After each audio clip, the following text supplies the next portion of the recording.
This week's Torah portion, Parshat VaYishlach, comes at the end of a week in which I had the pleasure and the privilege to be in Washington, D.C. for the second conference for rabbis for human rights. And while I was down there at the conference, it was an amazing conference. There was so much energy and so much aliveness and so many people who were devoted to fighting on behalf of those who have no one to fight for them, on speaking for those who have no one to speak for them, and taking up the banner for the underprivileged and for the underrepresented.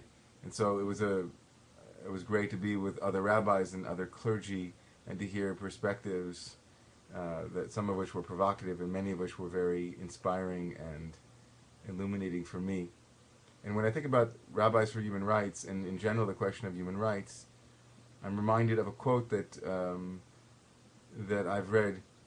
And the quote says that an enemy is one whose story we have not heard.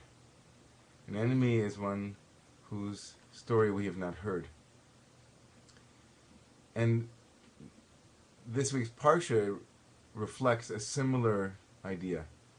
The beginning of this week's Parsha brings together two brothers who, from our perspective, clearly don't get along, or at least it seems so.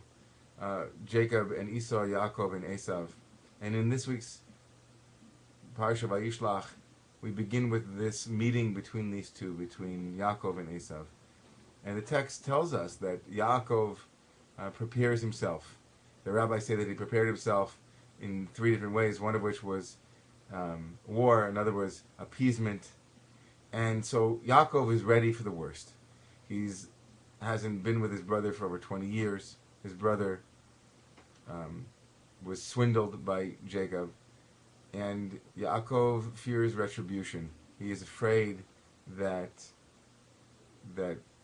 Esau remembers and Esau wants revenge. And in many ways, when I think about this story, I'm reminded of this saying, an enemy is one whose story we have not heard. What becomes clear is that Jacob really doesn't know who Esau is. He doesn't know where Esau is coming from. He's not really interested in hearing the pain of Esau or the slight that Esau experienced. Yaakov imagines the worst and prepares himself for the worst. Before Yaakov meets his brother, though, the text tells us that a mysterious encounter happens between Yaakov and an Ish, a malach, an angel. We're told we don't know the name of the angel, and so Yaakov wrestles, Vayavek Ish imo adalot hashachar, that Jacob wrestles with an Ish, with a certain man. And the rabbis and Hasidic masters have said that this man is nothing less than the very archangel or the archetype of Esau, the character of Esau, that Yaakov has a kind of wrestling match before the wrestling match with the spirit of Esau, of his brother. And I'd like to say today that maybe an understanding of that wrestling match is that Jacob, in many ways, had to wrestle with whom he thought Esau was, in order for him to be present to whom Esau is.